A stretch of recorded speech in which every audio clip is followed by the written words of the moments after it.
स्वप्न बारामतीची, पण 35 वर्ष अधोगतीची। रस्ते, पाणी, वीज, स्वच्छतागृह हा आपला मूलभूत हक्क आहे। दर 5 वर्षांनी आम्ही आमचे नेते निवडून देतो, ते याचसाठी की त्यांनी आमच्या मूलभूत गरजांची पूर्तता करावी।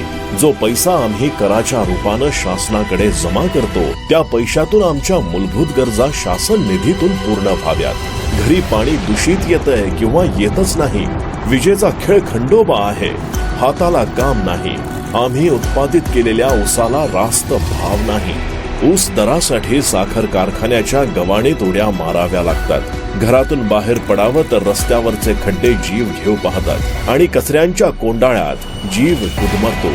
हे काय जगणं म्हणावं? मग आमचे हक्क आम्ही कुणाच्या दावणीला बांधले?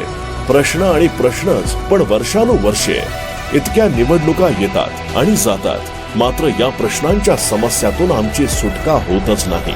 आणि मग आम्हाला आठवतं जयंत पाटील यांची जाहीर भाषण काय तर या उरून इस्लामपूर व आष्टा शहराचे आम्ही बारामती करू। किती भव्य दिव्य स्वप्न होतं ते जयंत पाटलांनी दाखवलेलं। अहो, या जयंत पाटलांच्या स्वप्नांच्या थापा निवडणूक आली की सुरू होतात आणि निवडणूक संपली की मतदारांच्या दृष्टीनं स्वप्नच राहतात। हेच गेल्या 35 वर्षात होत आलंय, हे जयंत पाटलांना सुद्धा माहित आहे। त्यांनी आता बारामतीची स्वप्न दाखवण्याऐवजी मतासाठी दिशाभूल करणारी स्वप्ने होती हे जाहीरपणे मान्य करावे, आणि ते मान्य करतील अशी अपेक्षा इथल्या मतदारांची आहे। जयंत पाटलांनी दाखवलेल्या स्वप्नानुसार इस्लामपूर मतदारसंघ विकसित झाला असता तर अगदी बारामतीच्या पल्याड जाऊन आतापर्यंत शांघाय सिंगापूरशी स्पर्धा करण्या इतका प्रगत झाला असता, किंवा किमान बारामतीच्या सावलीत तरी राहिला असता। हो, आम्ही बारामती पाहिली आहे। काय ते सुबक रस्ते, सुंदर बगीचे, अत्याधुनिक ज्ञान मंदिराच्या इमारती आणि असाच भव्य दिव्य विकास बारामती मतदारसंघाचा आहे। हे आम्ही काय तुम्ही हे नाकारू शकत नाही। चला पाहूया इस्लामपूर मतदारसंघाचा 35 वर्षातील विजन नसणारा विकास आणि बारामती मतदारसंघातील विजन असणारा विकास। शॉपिंग कॉम्प्लेक्स व भाजी मार्केट। चला आधी पाहूया इस्लामपूर मतदारसंघातील इस्लामपूर शहर किंवा आष्टा शहर असो, या ठिकाणी जयंत पाटलांच्या सत्ता काळात कोणत्याही सोयी सुविधेचा विचार न करता शॉपिंग कॉम्प्लेक्स उभारली गेली। इस्लामपूर भाजी मार्केट, अहो या ठिकाणी साधी स्वच्छतागृहे उभारली गेली नाहीत। आज दोन्ही शहरांमध्ये महिलांसाठी सुद्धा स्वच्छतागृह नाहीत। दोन्ही शहरामध्ये तालुक्यातून येणाऱ्या नागरिकांच्या साठी 2 चाकी व 4 चाकी वाहनांसाठी पार्किंग सुविधा नाही। यामुळे शहरातील वाहतूक कोंडी आजही तशीच आहे। अशी अवस्था गेली 35 वर्ष सत्ता भोगलेल्या जयंत पाटील यांच्या इस्लामपूर मतदारसंघाची आहे।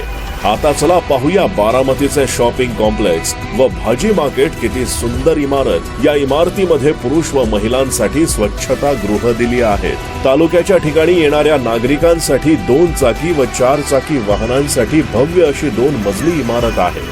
यामुळे शहरातील वाहतूक व्यवस्था सुरळीत होत आहे। याच इमारतीमध्ये महिला व पुरुषांसाठी मूलभूत गरजा ओळखून सोयी सुविधा दिल्या आहेत। अहो जयंत पाटील, या तुलनेत आपलं इस्लामपूर कुठे आहे? प्रांत कार्यालय इमारत। चला आता पाहूया इस्लामपूर मतदारसंघातील प्रांत कार्यालय इमारत अगदी गाजावाजा करून उभी राहिले। या इमारतीला कोणतंही देखणं रूप नाही, मात्र तिथे लिफ्टची सुविधा सुद्धा नाही।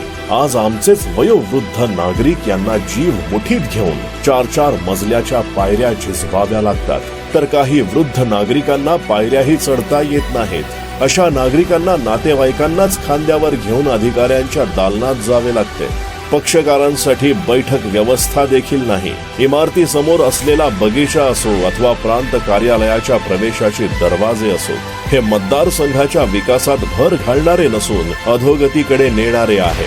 अशी बिकट अवस्था जयंत पाटलांनी इस्लामपूर मतदारसंघाची करून ठेवली आहे। चला आता पाहूया बारामती मतदारसंघातील प्रांत कार्यालयाची देखणी व सुसज्ज इमारत। या इमारतीमध्ये येणाऱ्या प्रत्येक नागरिकासाठी मूलभूत सोयी सुविधा उपलब्ध करून दिल्या आहेत। हा परिसर विविध वृक्षांच्या हिरवळीनं नटला आहे।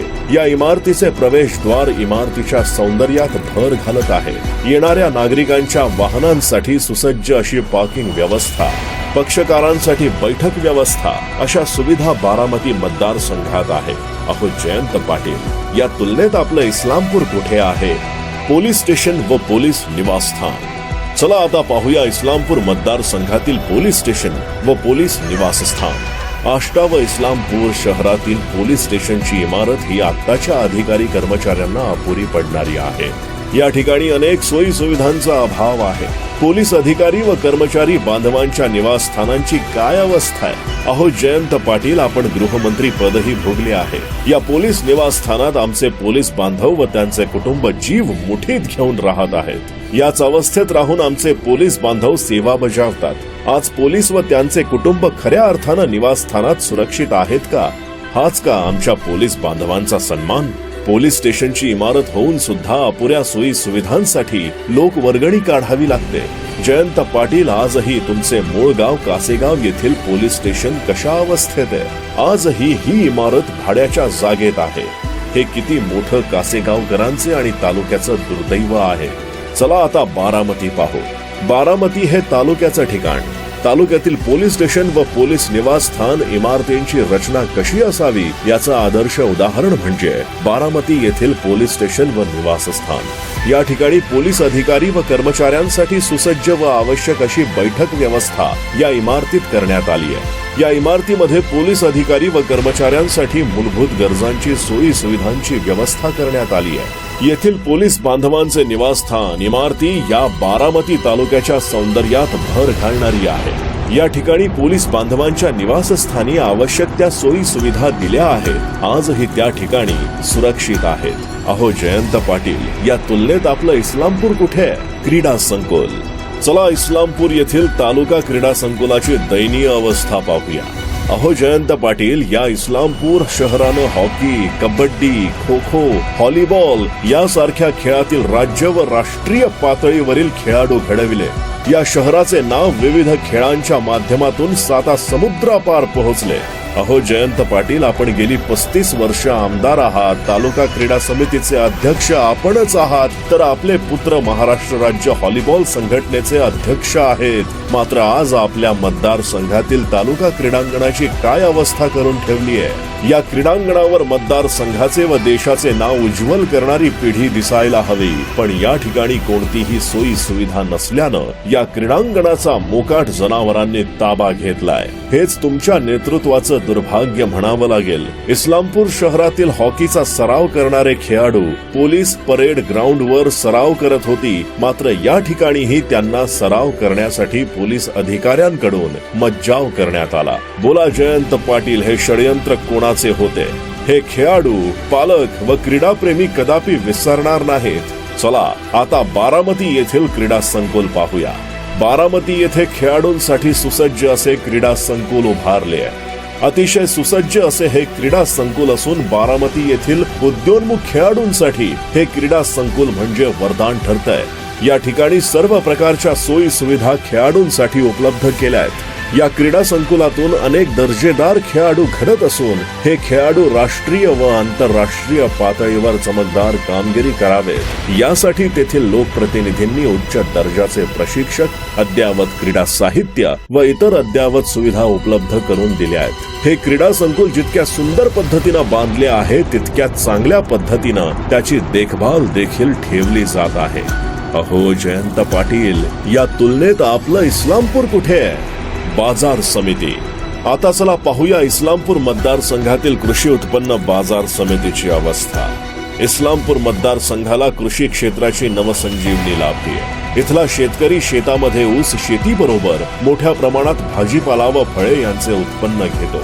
या शेतकऱ्याचा माल मोठमोठ्या शहराबरोबर परदेशात जावा, चांगला भाव मिळावा अशी अपेक्षा इथल्या शेतकऱ्याची कायम राहिली आहे. मात्र येथील कृषी उत्पन्न बाजार समितीवर वर्षानुवर्ष जयंत पाटील यांच्या विचाराची सत्ता असून सुद्धा इथल्या शेतकऱ्यांच्या पदरात कायमच निराशा पडली आहे. या ठिकाणी मतदारसंघातून भाजीपाला घेऊन येणाऱ्या शेतकऱ्यांना आवश्यक त्या सोयी सुविधा मिळत नाहीत. कृषी उत्पन्न बाजार समितीच्या मालकीचे अनेक गाळे व भूखंड कोणाच्या बगलबच्च्याच्या घशात कवडी मोल दराने घातले. आता आपण बारामतीची बाजार समिती पाहूया. बारामती कृषी उत्पन्न बाजार समितीनं विविध सोयी सुविधा उपक्रमांद्वारे राज्यात आपली वेगळी ओळख तयार केली आहे. उघड लिलाव पद्धती, वजन मापांवर देखरेख, गुळ व भुसार मार्केट, भाजीपाला व फळे बाजार, रयत भवन, गांडूळ खत प्रकल्प आदी विविध उपक्रम राबवून शेतकरी हिताचे अनेक निर्णय बाजार समितीनं घेतलेत. बाजार समितीला मार्केट शुल्क, इमारत भाडे, वजन काटा, परवाना, यांत्रिकी चाळणी, रयत भवन, पेट्रोल पंप, गांडूळ खत अशा विविध मार्गांनी उत्पन्न मिळवून आर्थिक सक्षमता आणली आहे. बाजार समितीनं 2 यांत्रिक चाळणी आणि 2 डिस्टोनर यंत्रे उभारली आहेत. यात शेतकऱ्यानं आपला माल स्वच्छ करून विकावा हा त्याचा मुख्य उद्देश आहे. अहो जयंत पाटील, या तुलनेत आपलं इस्लामपूर कुठे आहे? न्यायालय. 2007 साली इस्लामपूर येथे आमदार जयंत पाटील यांच्या कार्यकाळात बांधण्यात आलेल्या इस्लामपूर न्यायालयाच्या इमारतीमध्ये नागरिकांना कोणत्याही मूलभूत सोयी सुविधा नाहीत. तसेच इमारत 3 मजली असल्यानं व त्यात लिफ्टची सुविधा नसल्यानं विविध खटल्यांच्या सुनावणीसाठी येणाऱ्या वयोवृद्ध पक्षकारांना अनेक समस्यांना सामोरे जावे लागत आहे. येथे वकिलांसाठी स्वतंत्र अशी पुरेशी बैठक व्यवस्था नसल्यानं वकिलांना आपले बरेचसे कामकाज न्यायालयाबाहेरच आटोपून घ्यावे लागत आहे. चला आता पाहूया बारामती येथील न्यायालयाची इमारत. बारामतीतील न्यायालयाची इमारत ही सर्व सोयींयुक्त आहे. जेवढी तिची व्याप्ती तेवढेच तिचे देखणे स्वरूपही आहे. इमारतीमध्ये पक्षकारांसाठी बैठक व्यवस्था अशा सर्व सोयी सुविधांयुक्त बारामती न्यायालयाची इमारत उभी आहे. अहो जयंत पाटील, बारामतीच्या तुलनेत आपलं इस्लामपूर कुठे आहे? आता चला पाहूया इस्लामपूर बस स्थानकाची अवस्था. अस्वच्छ पिण्याचे पाणी, खड्ड्यांचा त्रास, भटक्या जनावरांचा वावर, नादुरुस्त पंखे, अपुरी पार्किंग सुविधा, दुचाकी वाहनांचा अडथळा, निवारा शेडची कमतरता, कचऱ्याचे साम्राज्य असे विदारक चित्र पश्चिम महाराष्ट्रातील राजधानी डेपो म्हणून ओळखल्या जाणाऱ्या इस्लामपूर आगाराचे गेल्या अनेक वर्षापासून आहे. इस्लामपूर हे पश्चिम महाराष्ट्रातील मध्यवर्ती ठिकाण असल्यानं याच बस स्थानकातून लांब पल्ल्याच्या गाड्या दररोज धावत असतात. परंतु येथे येणाऱ्या प्रवाशांना अनेक गैरसोयींचा सामना करावा लागतो. बस स्थानकात ठिकठिकाणी खड्डे पडले आहेत. पावसाळ्यात या ठिकाणी दलदल निर्माण झालेली असते. या सर्वांचा परिणाम एसटीच्या उत्पन्नावर होत आहे. अहो जयंत पाटील, तुम्ही गेली 35 वर्षे या इस्लामपूर विधानसभा मतदारसंघाचे प्रतिनिधित्व करत आहात. तसेच अनेक वर्षे तुम्ही मंत्री होता, तरीही तुम्हाला तुमच्या मतदार बांधवांसाठी सुसज्ज असे बस स्थानक उभारता आले नाही. आता पाहू बारामतीचे बस स्थानक. राज्यात सर्वांग सुंदर असे बस स्थानक म्हणून बारामतीचे बस स्थानक ओळखले जाते. उपमुख्यमंत्री माननीय अजित पवार साहेब यांनी सुमारे 50 कोटी रुपये खर्चून हे बस स्थानक उभारले आहे. या बस स्थानकात एकाच वेळेस 22 फलाटांवर बसेस उभ्या राहू शकतील अशी व्यवस्था करण्यात आली आहे. प्रवाशांना प्रतीक्षेसाठी प्रत्येक फलाटाच्या बाजूला बैठक व्यवस्था देण्यात आली असून अतिशय प्रशस्त असे बस स्थानक असून प्रवाशांना स्वच्छता गृहांची ही सुविधा देण्यात आली आहे. तसेच महिलांसाठी हिरकणी कक्ष स्थापन करण्यात आला असून दुचाकी व 4 चाकी वाहनांच्या पार्किंगसाठी सुविधा देण्यात आली आहे. बस स्थानकाच्या वरील बाजूस एसटी बँकेस जागा देण्यात आली असून 200 आसन क्षमतेचा एक मोठा व 50 आसन क्षमतेचा एक छोटा असे 2 मीटिंग हॉल करण्यात आले आहेत. वरिष्ठ अधिकाऱ्यांच्या वास्तव्यासाठी 2 सुसज्ज सूट तयार करण्यात आले आहेत. चालक व वाहकांच्या विश्रांतीसाठी सुविधा उपलब्ध करून देण्यात आली आहे.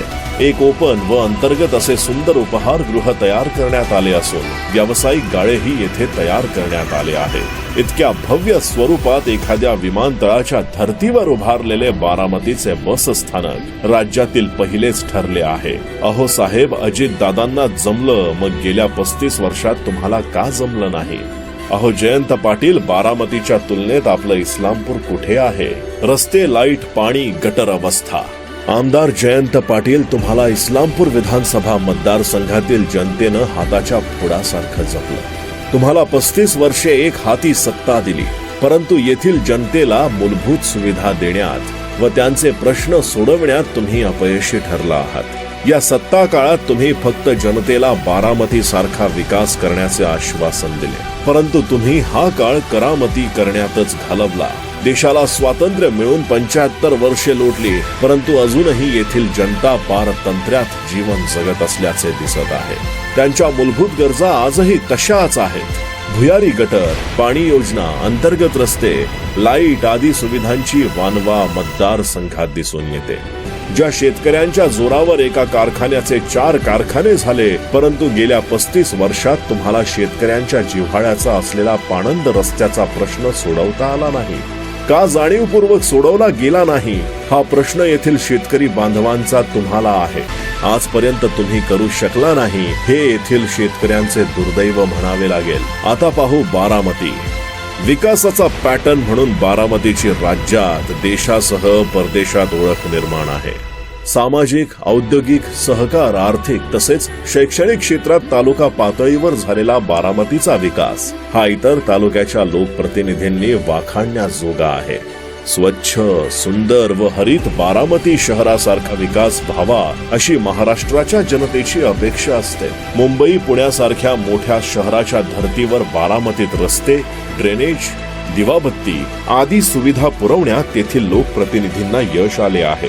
बारामती मतदारसंघ हे विकासाचे पॅटर्न आहेच, त्याचबरोबर बारामतीची शैक्षणिक हब म्हणून देखील ओळख आहे. इतर शहरांप्रमाणे बारामती शहरात वाहतूक कोंडी नाही. प्रदूषण मुक्त शहर म्हणून बारामतीची ओळख आहे. या सर्व सोयी सुविधा जनतेला देण्यात उपमुख्यमंत्री अजित पवार यशस्वी ठरले. मग जयंत पाटील, तुम्ही या सुविधा जनतेला देण्यात मागे का? अहो जयंत पाटील, बारामतीच्या तुलनेत आपलं इस्लामपूर कुठे आहे? MIDC. चला पाहूया इस्लामपूर MIDC. अहो जयंत पाटील, तुम्ही इतके वर्षे राज्य सरकारमध्ये अर्थमंत्री, गृहमंत्री, ग्राम विकास मंत्री अशी महत्वाची पदे भोगली, परंतु या पदांचा इस्लामपूर विधानसभा मतदारसंघातील जनतेला विकासात्मक किती फायदा झाला? तेथील तरुण पिढी शिक्षित असूनही या मतदारसंघात रोजगार उपलब्ध नसल्यानं तरुणांच्या पुढे मोठा प्रश्न निर्माण झालाय. तुम्ही इस्लामपूर येथील MIDC मध्ये इतर मोठे उद्योग आणण्यात आपण अपयशी ठरलात. जसे शरद पवार यांनी कराड MIDC मध्ये येणारी ॲपे कंपनी बारामतीला नेली, तसे तुम्ही इतके वर्ष मंत्रीपद भोगूनही पुण्यातील एखादी कंपनी इस्लामपूरला का आणली नाही? एखादी कंपनी आणली असती तर येथील तरुणांना रोजगार मिळाला असता, कुटुंबे सक्षम झाली असती. परंतु तुमच्या अविचारामुळे या बिकट परिस्थितीशी येथील तरुणांना तोंड द्यावे लागत आहे. आपण इस्लामपूर विधानसभा मतदारसंघातील मतदारांना स्वप्ने दाखवून आपल्या पदाचा उपयोग आपल्या कारखानदारी उद्योग वाढवण्यासाठी केला. मात्र इस्लामपूर MIDC मध्ये एक मोठा उद्योग उभा करता आला नाही, तर आष्टा येथे ही MIDC उभी करता आली नाही. जयंत पाटील, तुम्ही येथील तरुणांना रोजगारासाठी प्लॉट दिले असते तर अनेक कंपन्या स्थापन झाल्या असत्या, तरुणांना रोजगार मिळाला असता. तिथे काही बाहेरच्या कंपन्या आल्या होत्या, परंतु तुम्ही बाहेरच्या काही कंपन्यांना पाणी, वीज आदी सुविधा देऊ शकला नसल्यानं त्या कंपन्या बंद पडल्या. ते तुम्ही जाणून बुजून तर केले नाही ना? कारण त्या कंपन्या बंद पाडून तुमच्या बगलबच्चे यांना ते प्लॉट मिळावेत असा तर हेतू त्यामागचा तुमचा नव्हता ना, असा प्रश्न जनता उपस्थित करत आहे. जयंत पाटील, तुमची इतकी उदासीनता का?